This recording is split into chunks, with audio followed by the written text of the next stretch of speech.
मेरी पार्लियामेंट एक bill pass करती है और पीपल्स पार्टी पार्लियामेंटेरियन जो उसको वोट देती है, जिसके सरबराह जनाब आसिफ अली जरदारी हैं, और आज उस बिल पे दस्तखत नहीं हो रहे। आप कभी कहते हैं ये सूबाई मामला है, कभी कहते हैं कोई मामला है। तो मुझे ये बताएं, ये पहले क्या ये सो रहे थे सर? ये इतने सूबाई मामला तो 18वीं तरमीम में अगर कोई बात हुई, किसी चीज हम वजारत तालीम के अंडर है ही नहीं है।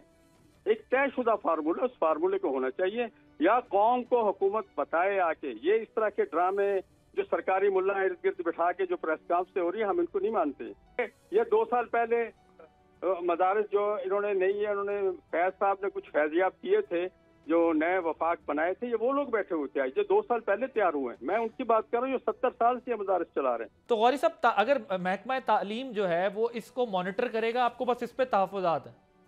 हमें महकमा तालीम के अंडर नहीं जाना। महकमा तालीम इस मुल्क में तबाह हाल हो चुका है। आप सिंध में जाए ना, जरदारी साहब से पूछिए सिंध के स्कूलों क्या हाल है। उनके एमएनओ ने वहाँ भैंसे और गधे बांधे हुए हैं, वहाँ पर जनाब क्या क्या तमाशे होते हैं आप देखें। मैं कराची शहर में आपको सरकारी स्कूलों की हालत दिखाऊं, आप देख के कांप उठेंगे।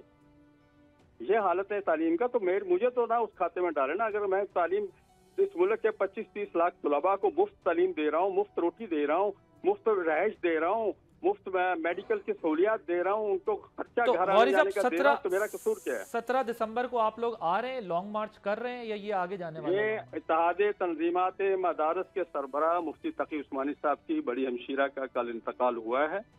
उन्होंने हमसे कहा है कि मैं जरा बाकी साथियों को एतमाद में ले लूँ, तो 4-5 दिन में उनका इजलास होगा, जिसके लिए हमने इसको मौखर किया। उसके बाद हम इंशाल्लाह अपना लाहे अमल ऐलान करेंगे। हमने अपने कारकुनों को पूरे मुल्क में, अपनी तंजीमों को, हमने उनको अलर्ट कर दिया है कि वो तैयारी करें।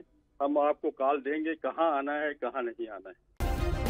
सब्सक्राइब करें और बेल दबाएं ताकि कोई खबर रह न जाए।